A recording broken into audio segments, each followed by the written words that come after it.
Prove that the function f given by prove that f of x equal to mod of x minus 1 x belongs to R is not differentiable at x is equal to 1.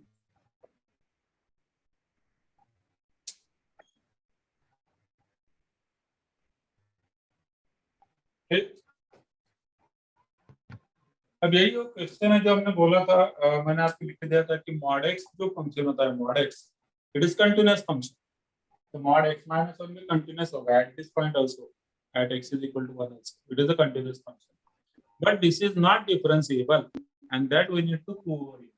So let us write down f of x first. So here f of x is equal to, अब जिस तरीके से हमने definition देखा था mod of x minus 1 का definition, इस हिसाब से हो जाएगा minus of x minus 1 for x less than 1 it is equal to 0, for x equal to 1 and it is equal to plus x minus 1 for x greater than 1.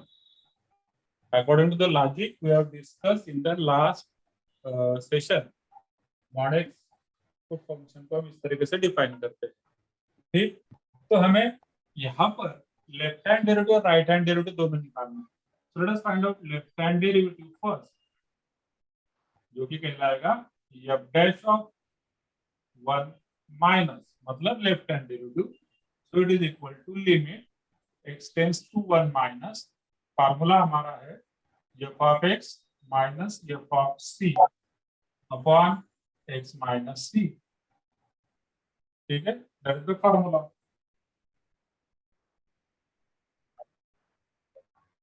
तो this is equal to, अगर तो हमने formula लिखा है बस हम यहाँ पर वैल्यूज हम पुट करेंगे. So it becomes limit x tends to 1 minus f of x क्या होगा, जब x टेंड्स टू 1 माइनस है मतलब लेस देन 1, तो ये f of x है minus of x minus 1. So it is nothing but 1 minus x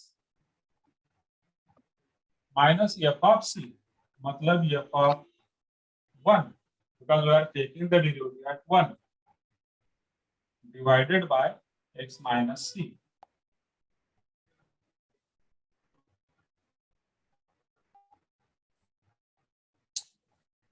ठीक, हम डायरेक्टली भी इसे सॉल्व कर सकते हैं without changing the limits. x tends to 1 minus numerator में 1 minus x minus f of 1. देखिए f of 1 क्या है, इट इज 0, डिनोमिनेटर में है x माइनस 1.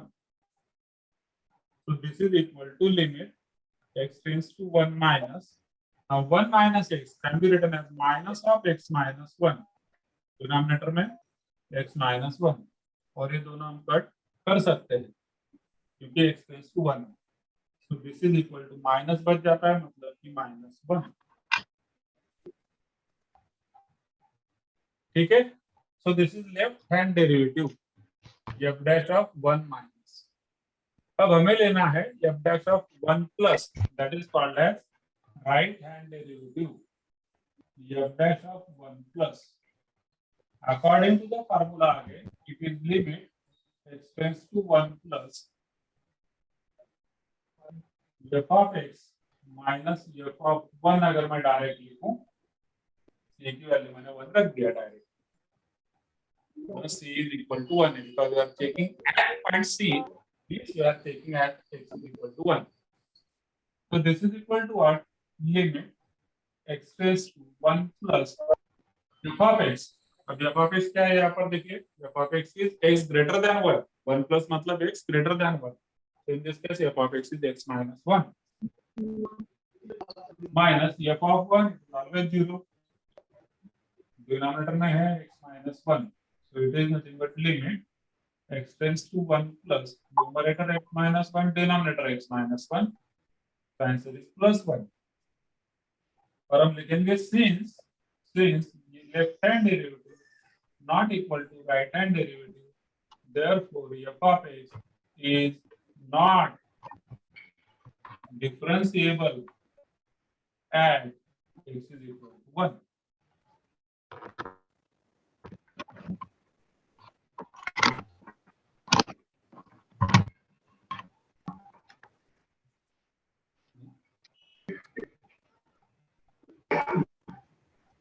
दिया आपने दूसरे मोबाइल से फिर ज्वाइन किया क्या?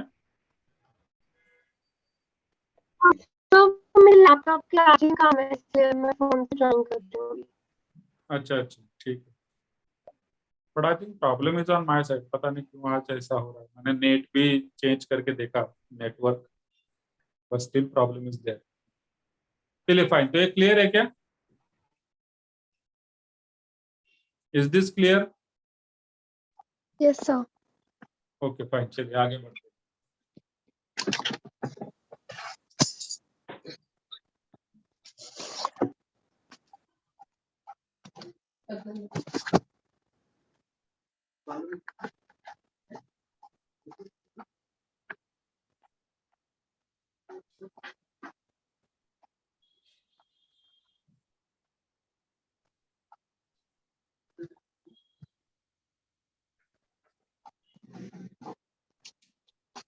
Next topic is derivative of implicit function. Derivative of implicit function. तो पहले तो समझते हैं कि इम्प्लिसिट फंक्शन क्या होता है। अब देखिए, इम्प्लिसिट फंक्शन होता है तो ऑब्वियसली एक एक्सप्लिसिट फंक्शन भी होता है, ठीक है। तो अब तक हमने जो भी डेरिवेटिव निकाले, हमने डेरिवेटिव निकाले हैं एक्सप्लिसिट फंक्शन के। अब समझते हैं कि एक्सप्लिसिट फंक्शन मतलब क्या है। एक्सप्लिसिट फंक्शन, एक्सप्लिसिट फंक्शन होता है so when y is expressed as a function of x alone. Y is expressed as a function of x alone, then it is called as explicit function, that is y is equal to f of x. अब यही तो हमने derivative last exercise में निकाला, y is equal to under root of y is equal to sin upon cos, जो भी था, but y is a function of x. It means here separation is there. You can observe separation. Separation मतलब left hand side पर only y, right hand side पर only x is there, ठीक। अब इसके contrary होता है implicit function. Implicit function, so when it is not possible, when it is not possible to express y as a function of x alone or vice versa, ठीक है।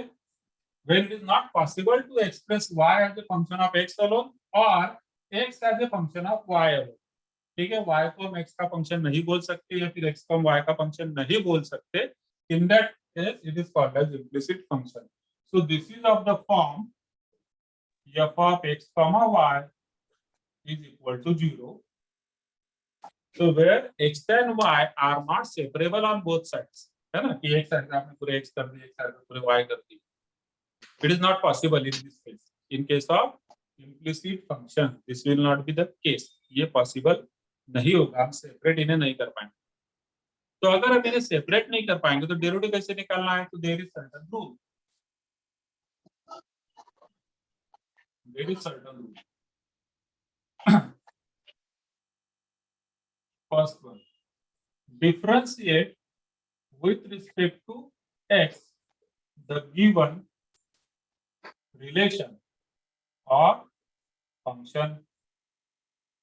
Second, हम तो differentiate करेंगे, अब उस डिफरेंशिएट करते समय हमें कुछ y की टर्म्स लगेंगी, है, you will come across certain terms in y।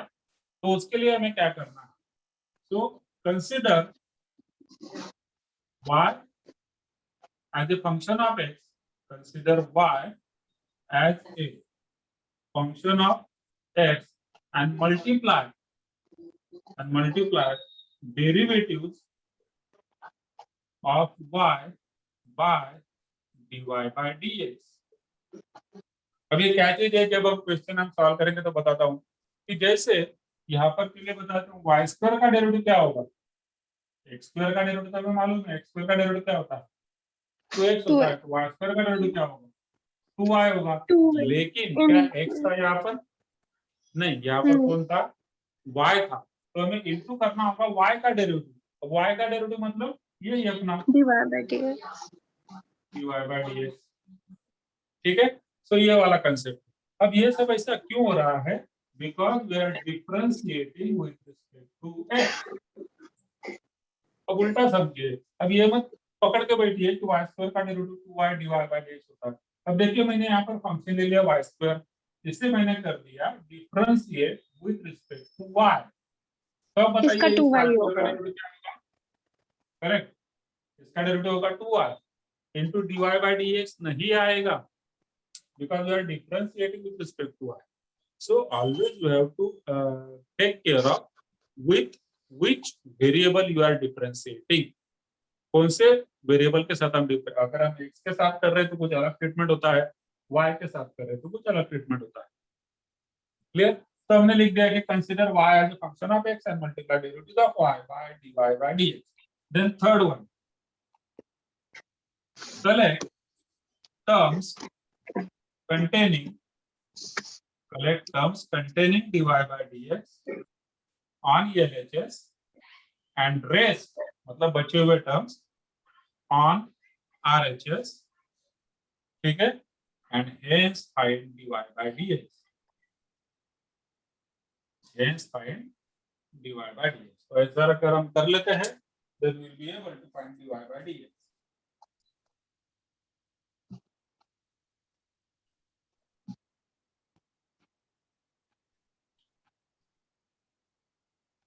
जैसे हम इक्वेशन में सॉल्व करते हैं, हम y को एक साइड पे लेके फिर ढूंढते हैं उसका, वैसे नहीं होगा ना, नहीं होगा, y को एक साइड पे आप नहीं कर पाएंगे। जस्ट एक एग्जांपल आपको बताता हूँ, इसमें आप सेपरेशन करके बताइए y on one side, x on one side। एक साइड पे y, एक साइड पे x, it is not possible. ठीक है, जहां पर भी एक्स वाई वाले टर्म आ जाते हैं ना बीच में कई बार, तो ये इस तरीके से आपका पॉसिबल नहीं हो पा जाता है। मतलब एक्स और वाई सेपरेबल में नहीं होते। फंक्शन के टाइम पर आप इस स्टेप पर, फंक्शन के स्टेप पर सेपरेबल नहीं कर सकते। फिर हम क्या करते हैं, इसको कंटिन्यूस हम डिफरेंशिएट कर लेंगे, treating y as a function of x and then dy by dx के टर्म हम लेफ्ट हैंड साइड पर कलेक्ट करेंगे and then we find out the derivative. अभी एग्जांपल लेंगे हम, आपके भी ध्यान में आ जाएगा, किसी को बहुत बड़ी बात नहीं, बट ये सेपरेबल नहीं होता है। And that's why we are having certain another one। अब बात करते हैं derivative of inverse trigonometric functions.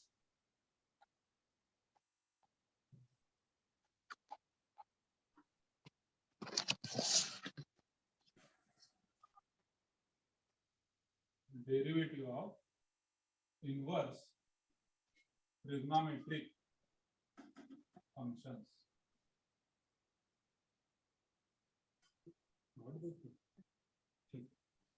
अब derivative of inverse trigonometric function करने मतलब समझने से पहले आप ये वाला एक कंसेप्ट लिख लीजिए, derivative of inverse function. Inverse function कौन सा होता है? If y is equal to f of x, then x is equal to f inverse of y। Let us से f इनवर्स मतलब क्या हुआ? एक फंक्शन ही हुआ, तो f इनवर्स को हम बोल सकते हैं g of y। and then you can find out, since x is a function of y now, in case of inverse function हर एक फंक्शन इन्वर्टिबल नहीं होता है, ये हमने फंक्शन चैप्टर में पढ़ा है। लेकिन अगर कोई फंक्शन इन्वर्टिबल होगा तो उस केस में क्या होगा? y is equal to f of x है, उसका इन्वर्स फंक्शन होगा x is equal to f inverse of y, that is nothing but b of y। Clear? तो अब अगर x y का फंक्शन है तो हम इस x को डिफरेंशिएट कर सकते हैं with respect to y, and then you will get what? dx by dy which is equal to g of y का derivative g dash of y, x का derivative with respect to y dx by dy equal to g of y का derivative g dash of y। और यही से हम dy by dx निकाल सकते हैं। मैं ये वाला पेपर यूज कर सकता हूँ। dy by dx अगर हमें चाहिए तो हम कर देंगे 1 upon dx by dy। तो कभी कभी हमारे लिए ये आसान होता है ना, x is equal to g of y अगर होगा और उस केस में हमें dy by dx निकालना है, ठीक है, dy by dx निकालना हमेशा dy by dx ही होता है, find dy by dx if, but in this case x is a function of y, ठीक है। तो हम क्या करते हैं, x को मतलब इस पर्टिकुलर रिलेशन को, फंक्शन को डिफरेंशिएट y कर देते, तो then we will get value of dx by dy, ठीक है। अब dx by dy का एक बार आंसर मिल गया, तो dy by dx मतलब क्या है, dx by dy का रेसिप्रोकल है, ठीक। Now using the same concept inverse trigonometric functions के डेरिवेटिव हमने यहाँ पर निकाले हुए हैं, ठीक है। तो उसके हम फार्मूले यहाँ पर सारे लिख लेते हैं, बिकॉज उनके प्रूफ टेबल भी नहीं है, बस फार्मूले हमें लिखने हैं। Let us write down 1 by 1 dx of sin inverse x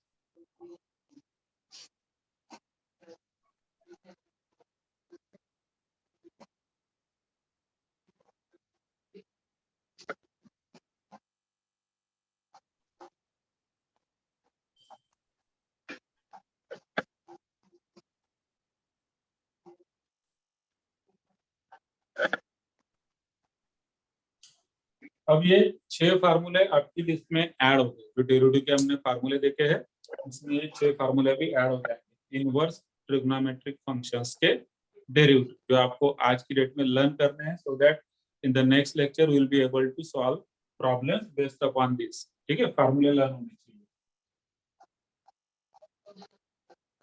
चलिए 1 बाय 1 sin इनवर्स x का डेरिवेटिव का 1 upon under root 1 minus x square, cos inverse x का minus 1 upon under root 1 minus x square, tan inverse x 1 upon 1 plus x square, cot inverse x का minus 1 upon sec inverse x 1 upon x under root x square minus 1, cosec inverse x minus 1 upon x under root x square minus 1. Now, as you can see, it is quite easy to remember this formula because they occur in pair. इन दोनों का derivative same है, बस sign का difference है, इन दोनों का same है, sign का डिफरेंस है, इन दोनों का सेम है, साइन का डिफरेंस है। एंड ऑब्वियसली सिर्फ जैसे कि मैंने बताया कि हर एक फंक्शन इन्वर्टिबल नहीं होता है ना, every function is not invertible, और we say that the function is invertible in its domain, है ना, अपने डोमेन में इन्वर्टिबल होता है। तो all these derivatives are defined in their respective domains, सारे के सारे in their respective domain. So here we write down it as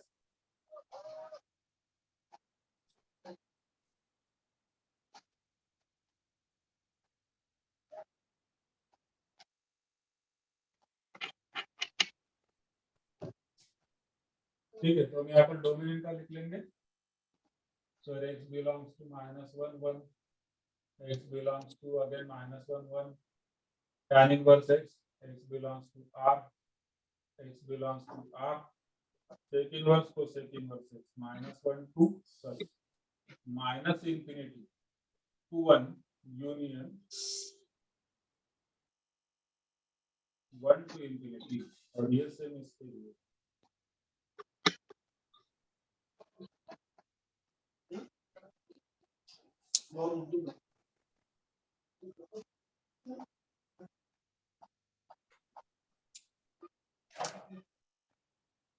ठीक। So this is just the theoretical part कि भैया तो हर एक अपने अपने डोमेन में ही इनके डेरिवेटिव एग्जिस्ट करेंगे, ठीक। फार्मूले जरूर आपने लर्न करने हैं, जो फार्मूले इसके साथ। अगर हमने इम्प्लिसिट फंक्शन में आपको कुछ डाउट है तो जस्ट एक सिंपल सा मैं एग्जांपल यहाँ पर आपके लिए ले लेता हूँ जो कि इम्प्लिसिट फंक्शन का हो। नहीं सर, ठीक है, चलिए तो fine, let us conclude over here. We'll meet on Wednesday and we'll start with exercise 5.3. तो यहाँ तक क्लियर है सब कुछ? कुछ डाउट अगर है तो पूछ लीजिए अभी भी। नहीं सर, कोई डाउट। ओके फाइन, चलिए bye for today, let's meet on Wednesday. Okay sir, bye.